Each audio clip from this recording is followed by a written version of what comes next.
வணக்கம். இந்த வீடியோல நம்ம ஃபிரிக்ஷன்ல நீட் அண்ட் ஜேஇ எக்ஸாம் ரிலேட்டடா ஒரு சின்ன ரிவிஷன் ஒன்று பார்த்துடலாம். இதை ரெண்டு பார்ட்டா ஸ்பிளிட் பண்றேன், பார்ட் 1 அண்ட் பார்ட் 2. பார்ட் 1ல என்னால் எவ்வளவு மேக்ஸிமம் கம்ப்ளீட் பண்ண முடியுமோ கம்ப்ளீட் பண்றேன் வித்தின் 20 or 30 மினிட்ஸ்.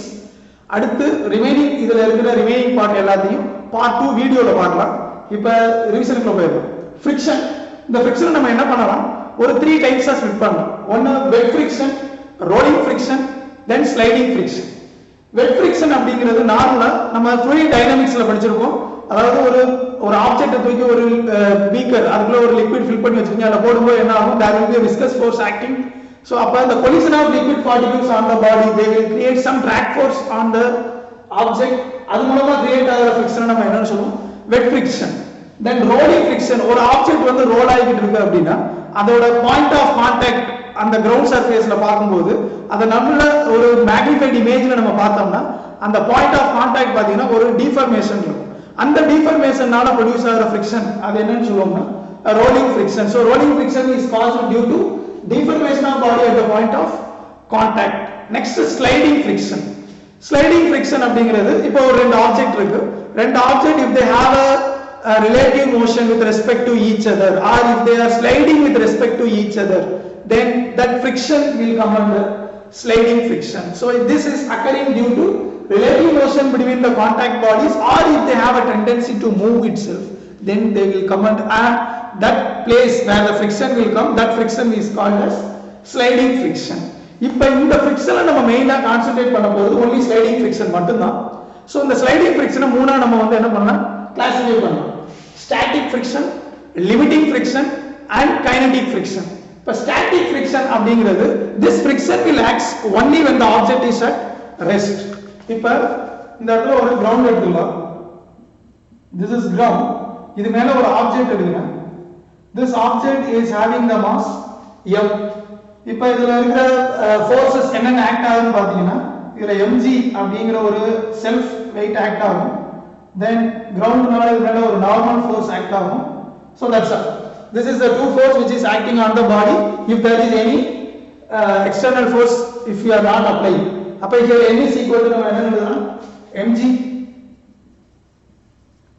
இப்போ what is the frictional force here? Here the frictional force is 0. இந்த இடத்துல எந்த ஃபிரிக்ஷனுமே ஆக்ட் ஆகலைனா இங்க நம்ம எதுவுமே force we are not trying to apply any force.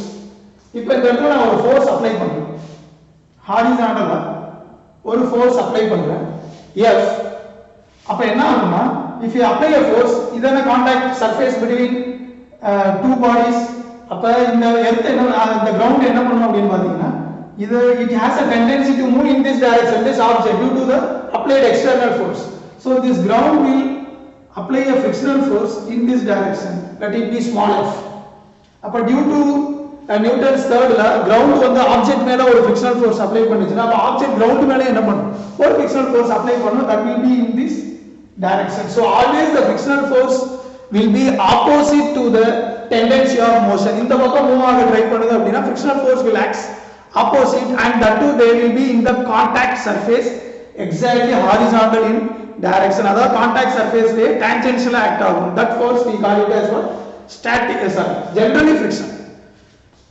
இப்போ the static friction, if F is lesser than frictional force, then the applied force is lesser than frictional force, then the body will not move, then this friction will come under static friction.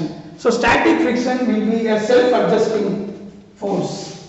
So self-adjusting force.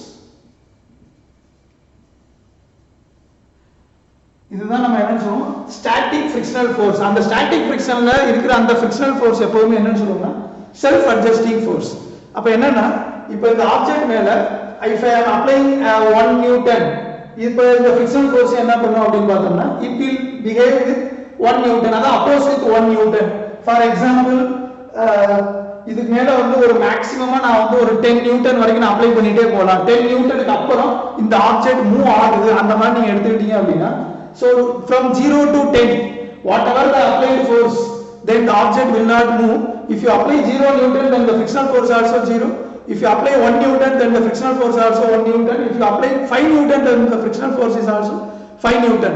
Only after if it exceeds the 10 Newton, for example if the object starts to sliding, then this frictional force, that static frictional force will vanish. அந்த இடத்துல static friction வராது. அப்ப அந்த இடத்துல இப்ப எவ்வளவு தூரத்துக்கு வரைக்கும் இந்த static friction ஆக்ட் ஆகும் அப்படினா they will have a maximum value that we call it as what? Limiting friction. Limiting friction அப்படிங்கிறது maximum value of static friction.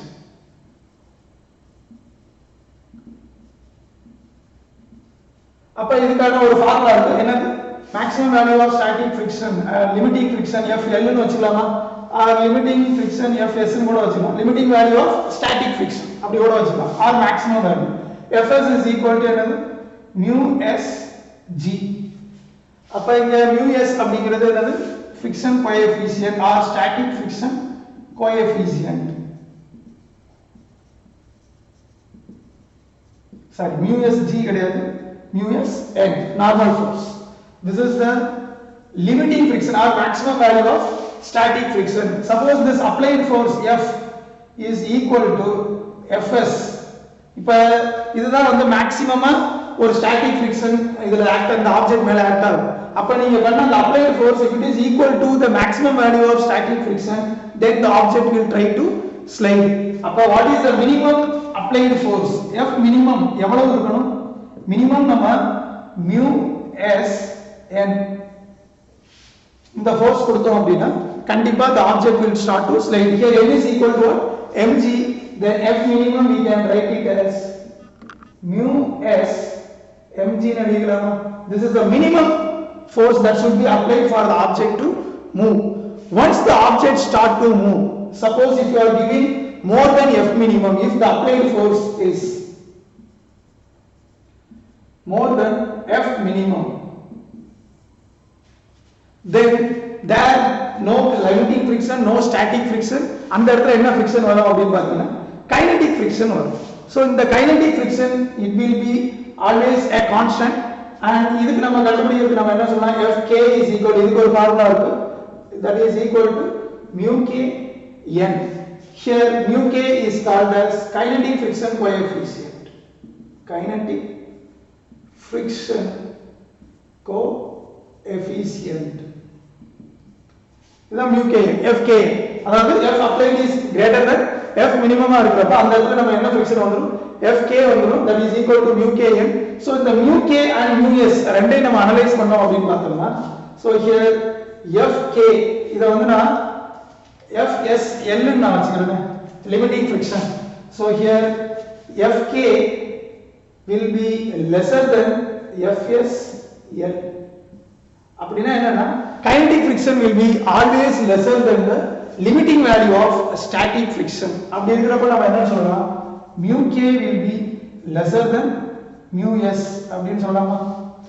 So இது எதனால வந்து kinetic friction வந்து static friction ஓட கம்மியா இருக்கு, அதாவது limiting friction ஓட கம்மியா இருக்கு அப்படினு பார்த்தோம்னா, சப்போஸ் இந்த ஆப்ஜெக்ட் வந்து இந்த இடத்துல கான்டாக்ட் இருக்கு இல்லையா, இந்த கான்டாக்ட நான் இன்னும் இந்த இடத்துல நான் ஒரு ஜூம் பண்ணி இப்படி பார்க்கறேன்னு வெச்சுக்கிறேன்.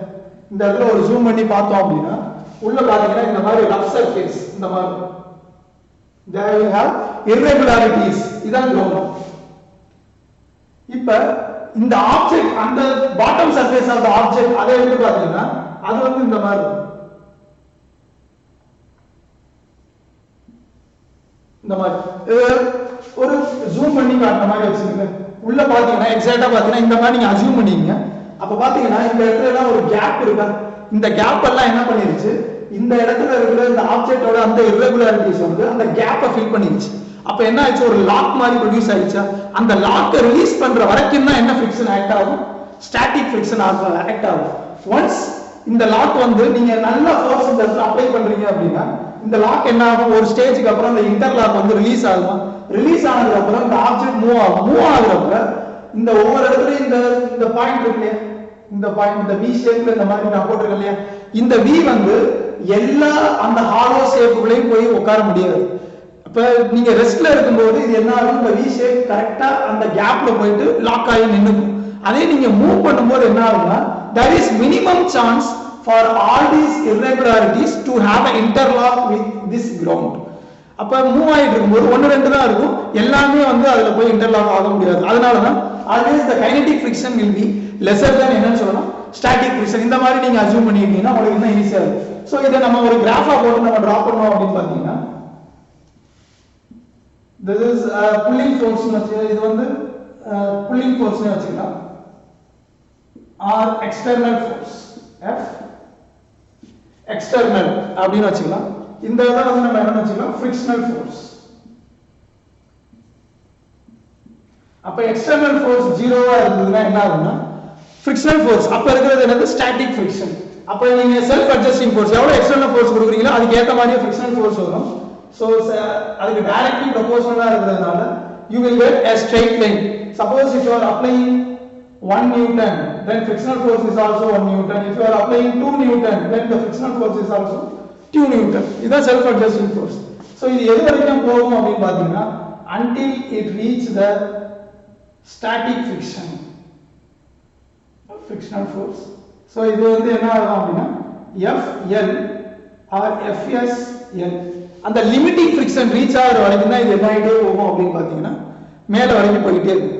ஒன்ஸ் லிமிட்டிங் ஃபிரிக்ஷன் ரீச் ஆயிடுச்சு அப்படின்னா then the body will start to slide. But நமக்கு தெரியும் FK is lesser than FSL due to this interlocking system.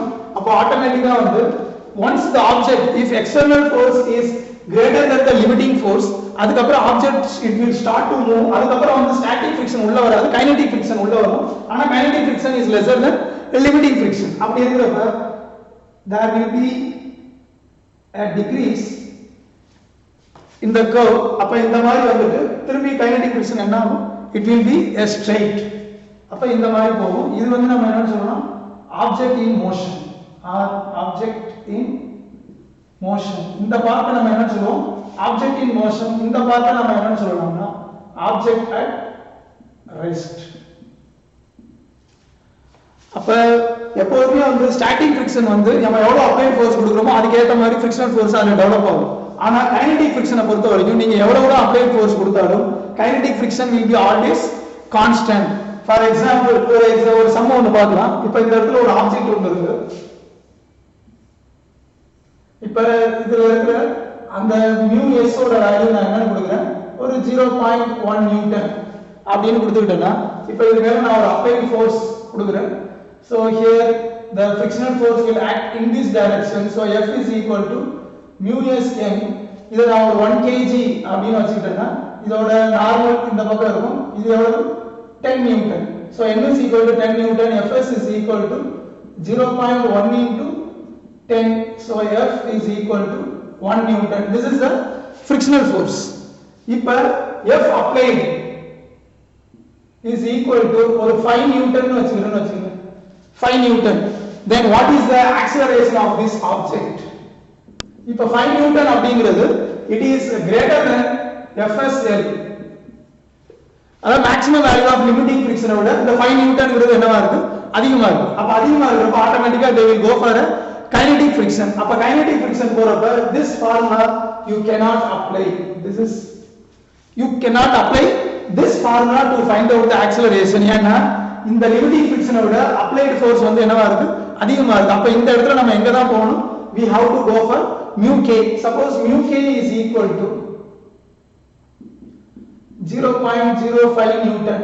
Sorry, not newton, it will not have any value. 0.05 அப்படி இருக்கிறத வச்சிருக்கீங்கன்னா அப்ப fk is equal to என்ன எழுதலாம் mu k n. So fk is equal to 0.05 into 10.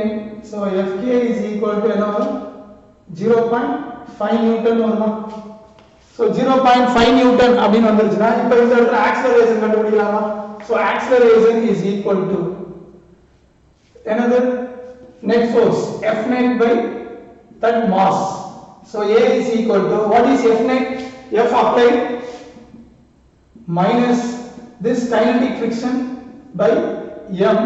So A is equal to F applied will be 5 minus kinetic friction will be 0.5 by m is equal to 1. So this will be approximately 4.5 meter per second square. This will be the acceleration of the block. Okay va? Ipa suppose இதே questionல what is the force that has to be applied to be have the or to have the uniform velocity அந்த மாதிரி ஒரு question கேக்குறாங்க. இப்போ இந்த object வந்து acceleration நடந்துட்டு இருக்கு. ஓகேவா? இப்போ இந்த இடத்துல வந்து ஆக்ஸலரேஷன் இருக்க கூடாது. ஆக்ஸலரேஷனுக்கு பதிலா அது என்ன ஆகும் அப்படினா யூனிஃபார்ம் வெலாசிட்டில போணும். அப்ப what is the F applied அப்படினு கேக்குறாங்க. F applied எவ்வளவா இருந்ததுன்னா இது வந்து யூனிஃபார்மா மூவ் ஆகும். யூனிஃபார்ம் வெலாசிட்டில மூவ் ஆகும். 5 நியூட்டன் கொடுத்தீங்கன்னா கண்டிப்பா இது வந்து என்ன ஆகாது அப்படினா யூனிஃபார்ம் வெலாசிட்டில மூவ் ஆகிறதுக்கு சான்ஸே இல்ல. What is uniform velocity? Uniform velocity means where the acceleration will be equal to what? 0. அப்ப velocityல uniform velocityல மூவ் ஆகணும்னாலே 5 நியூட்டன் கண்டிப்பா இருக்காது. அப்ப என்ன வந்து minimum applied force to have a uniform velocity motion. அப்ப once the object move ஆயிருச்சு அப்படினாலே அங்க வந்து என்ன ஃபிரிக்ஷன்னா வரும்? kinetic friction, whether it is moving or whether it is moving with uniform velocity or it is moving with acceleration, எந்த இதா இருந்தாலும் சரி அதுக்கு நீங்க எதுதான் யூஸ் பண்ணிக்கணும்? kinetic friction. You should not go for static friction. Once the object starts to move, don't go for static friction, always go for kinetic friction. So இந்த இடத்துல acceleration என்னன்னு சொல்லியாச்சு? 0 ன்னு சொல்லியாச்சு. அப்ப to have a uniform velocity what should be F applied? So here this is the formula. F is equal to F minimum. எவ்வளவு நம்ம minimum force or applied force? F minimum நம்ம சொல்ல தேவையில்ல. F applied force minus Fk by M. So the acceleration என்னவா இருக்கணும்? 0. So M 0 ஆயிடும். So F applied is equal to F applied is minus Fk, then F applied is equal to Fk. அப்ப இங்க Fk அப்படிங்கிறது எவ்வளவு? 0.5 Newton. So F applied if it is equal to 0.5 newton, then definitely the object will move with uniform velocity. இதுதான் அதோட meaning. ஆனா நல்லா கவனிச்சுக்கணும், இத மூவ் பண்றதுக்கு மினிமம் வெலாசிட்டி எவ்வளவு? மினிமம் ஃபிரிக்ஷன் எவ்வளவு? மினிமம் அப்ளைடு ஃபோர்ஸ் எவ்வளவு தேவைப்படும்? இத ஜஸ்ட் மூவ் பண்றதுக்கு ஸ்லைட் பண்றதுக்கு எவ்வளவு மினிமம் அப்ளைடு ஃபோர்ஸ் தேவைப்படும் அப்படின்னு பாத்தீங்கன்னா 1 நியூட்டன். ஆனா once அது ஸ்லைட் ஆனதுக்கு அப்புறம் எவ்வளவு force is required to move with constant velocity அப்படினா மட்டும்தான் 0.5 newton. It is not a force to start the object to slide. It is the force to make the object to move with uniform velocity. So ரெண்டுக்கும் உள்ள difference தெளிவா புரிஞ்சுக்கங்க.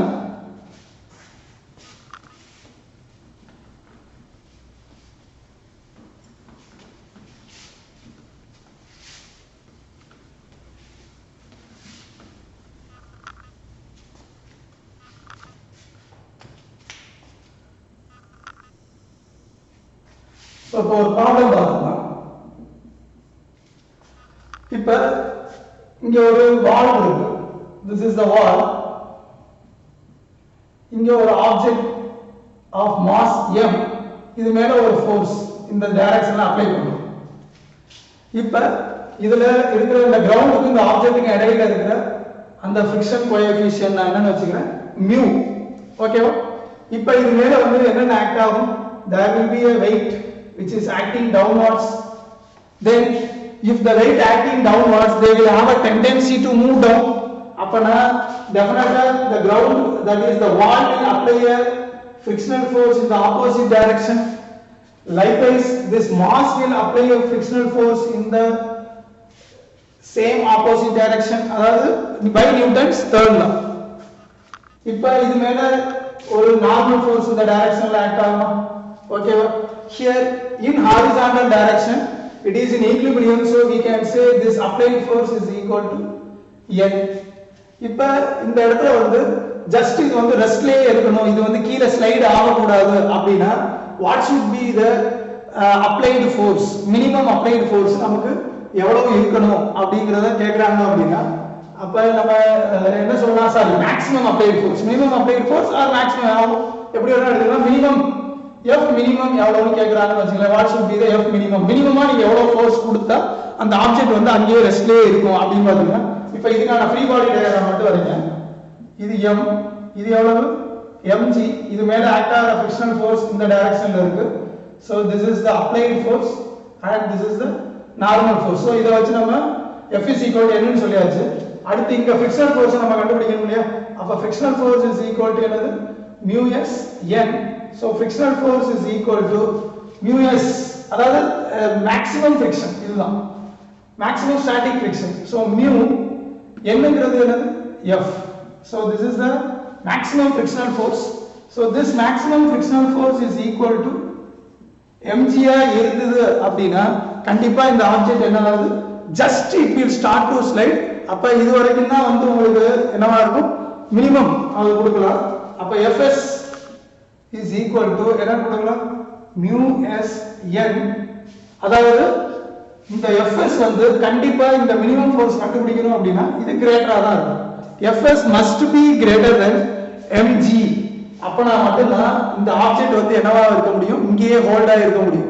Suppose fs is equal to mg இருந்ததுனா என்ன ஆகும் அப்படினா they will just start to slide.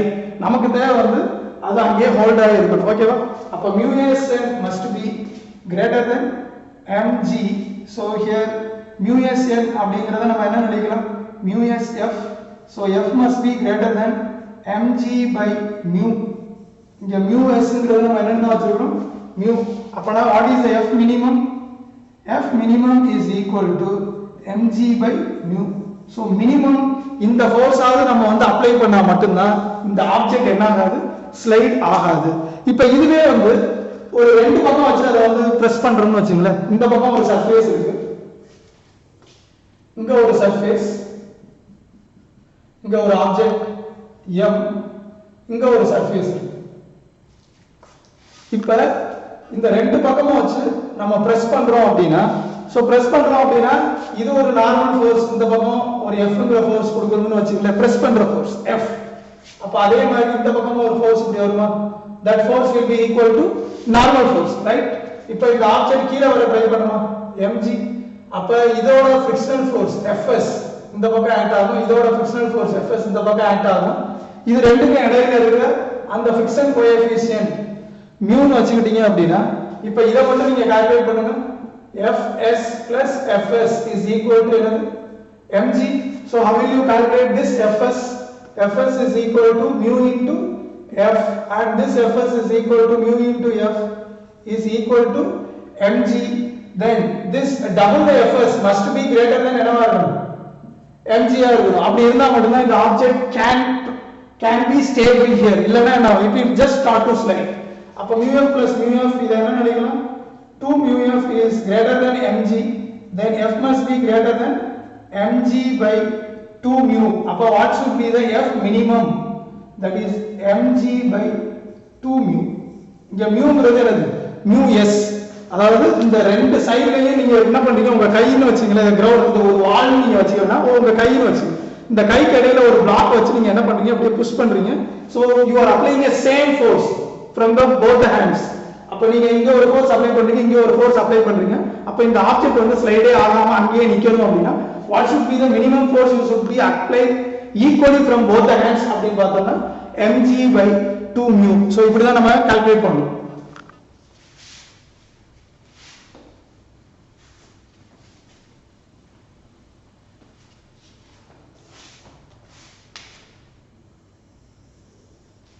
இப்ப இது ஒரு கிரவுண்ட் வச்சுங்க. இங்க ஒரு object of mass m. here I am pulling the mass with the force F such that it makes an angle with the horizontal theta with the horizontal. What should be the F minimum? What should be F minimum for the object to slide? அப்ப இது எவ்வளவு minimum force இருந்ததுன்னா இந்த object will start to slide அப்படினு ஒரு question கேக்குறாங்க. இப்போ இத நம்ம என்ன பண்ணலாம்? f எண்டா செட் பண்ணலாமா? f cos theta. இத நம்ம என்னன்னு சொல்லணும்?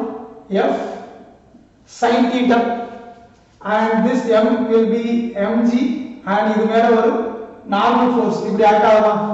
so if the object has a tendency to move in this side, this ground will apply a frictional force in this direction. then similarly the object also will apply a force, frictional force to this ground in the opposite direction. இந்த force நமக்கு தேவையில்லை, நமக்கு free body டயகிராம்ல இந்த force மட்டும் தான் உள்ள வரும். then இதோட frictional coefficient நான் என்ன வச்சிருக்கேன் mu அப்படினு வச்சிருக்கேன் இப்போ நம்ம என்ன கண்டுபிடிக்கணும் mu minimum மட்டும் தான் கண்டுபிடிக்கணும் அப்ப இங்க வந்து பாத்தீங்கன்னா in the vertical direction no movement so they are in equilibrium so we can write for vertical direction so for vertical direction n plus f sin theta is equal to என்ன எழுதணும் mg so n is equal to mg minus f sin theta so நமக்கு normal force என்னன்னு கண்டுபிடிச்சாச்சு அடுத்து horizontal directionல பாத்தீங்க அப்படினா so f cos theta will start pulling this object so இது மேல ஒரு frictional force act ஆகும் so அதான் horizontal direction இப்போ இது மூவ் ஆகணும் அப்படிங்கறதுதான மீனிங் அப்ப மூவ் ஆகணும் அப்படினா இந்த f cos theta இது வந்து எதுக்கு ஈக்குவலா இருக்கணும் இந்த f க்கு ஈக்குவலா இருக்கணும் இல்லையா அப்ப f cos theta should be equal to f so f cos theta is equal to f ங்கிறது என்னது mu n ன்னு எழுதலாமா then f cos theta is equal to mu n அப்படிங்கிறது என்னது mg minus f sin theta so f cos theta minus mu f sin theta is equal to mu mg அப்ப இதில இருந்து நம்ம என்ன எழுதிக்கலாம் f cos theta minus mu sin theta is equal to mu mg ஓகேவா right இப்போ நம்ம என்ன கண்டுபிடிக்கணும் what is the f minimum இந்த ஃபோர்ஸ் எவ்வளவு மினிமம் இருக்கணும் அப்படினா so df by d theta can we make it as 0 so என்ன ஆங்கிள்ல இந்த ஃபோர்ஸ் ஆக்ட் ஆனா இந்த ஃபோர்ஸ் வந்து மினிமம் ஃபோர்ஸா இருக்கும் so that the object is just start to slide meaning புரியும் நினைக்கிறேன் உங்களுக்கு இது தீட்டா வந்து இப்ப f cos theta ல இருக்கு f cos theta வந்து f க்கு ஈக்குவலா இருந்தா அது மூவ் ஆகுது ஓகே பட் அவங்க கேக்குறது இந்த f எவ்வளவு மினிமமா இருக்கணும் அப்ப இந்த f என்ன ஆங்கிள்ல ஆக்ட் ஆகி இருந்தா இது மினிமம் f ஆ இருக்கும் so that it will just start to slide it will be equal to f அந்த மாதிரி மீனிங் வச்சிங்க அப்ப df by d theta is equal to 0 அப்படிங்கறப்ப இந்த f வந்து நீங்க டிஃபரன்ஷியேட் பண்ணீங்கன்னா என்ன ஆகும் so df by d theta so here d by d theta f அப்படிங்கிறது என்னது mu mg by cos theta minus mu sin theta is equal to 0 so இத differentiate பண்ணீங்க அப்படினா என்ன ஆகும் minus sin theta plus mu cos theta so cos theta here f cos theta plus mu mg sin theta right அப்ப இந்த இடத்துல plus தான வரும் அப்ப இங்கேயும் பிளஸ் போட்டுட்டீங்க அப்படினா அப்ப இங்க என்ன வரும் plus mu cos theta is equal to 0 னு வந்துருமா டிஃபரன்ஷியேட் பண்ணா then sin theta is equal to mu cos theta then mu is equal to என்னது tan theta mu is equal to tan theta இப்போ இத நம்ம ஒரு ட்ரையாங்கிள் எடுத்து போட்டு பார்த்தோம்னா இது theta இது mu so opposite side by adjacent side அப்ப இந்த சைடு என்னவா இருக்கும் mu square plus 1 இப்படி தான இருக்கும் இப்போ இந்த f ல தூக்கி இத சப்ஸ்டிட்யூட் பண்ணலாமா so f is equal to mu mg by cos theta plus mu sin theta இப்போ நமக்கு தேவை என்னது f வந்து மினிமமா இருக்கும் so f minimum is equal to mu mg by so what is cos theta adjacent side 1 by root of mu square plus 1 plus இது என்ன வரும் mu by root of mu square plus 1 கரெக்ட்டா then இது இப்ப இது ரெண்டையும் நீங்க LCM எடுத்தீங்க அப்படினா என்ன ஆகும் so f minimum is equal to mu mg this is 1 plus mu by under the root mu square plus 1 ஓகேவா இப்ப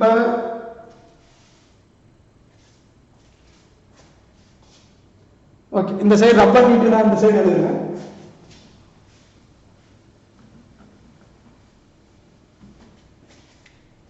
so mu mg cos theta is equal to 1 by mu square plus 1 so this will be mu by mu square plus 1 so அது ரெண்டையும் substitute பண்ணியாச்சு so இந்த இடத்துல ஒரு term miss ஆயிருக்கு என்னது mu into mu வருமா so mu into mu னா mu square then f minimum is equal to mu mg by என்ன வரும் root of 1 plus mu square வந்துருமா that's all. This is the force that should be applied in minimum so that the object will just start to slide. Okay va? Then அடுத்து remaining இருக்கிற part எல்லாத்தையும் part 2 ல பார்க்கலாம். ஏன்னா இது ஒரு already இதுவே ஒரு half an hour ஆயிடுச்சுன்னு நினைக்கிறேன். சோ நெக்ஸ்ட் இருக்கிற ரிவிஷன் பார்ட் எல்லாத்தையும் அடுத்த வீடியோல பார்க்கலாம். மேபி அடுத்த வீடியோலயே முடிக்கணும்னா third part maximum third part வரைக்கும் தான் போகும். அதுக்குள்ள நம்ம கம்ப்ளீட்டா இந்த ஃபிரிக்ஷனோட எல்லா டைப் ஆஃப் ப்ராப்ளமையும் டிஸ்கஸ் பண்ணிடலாம். நன்றி.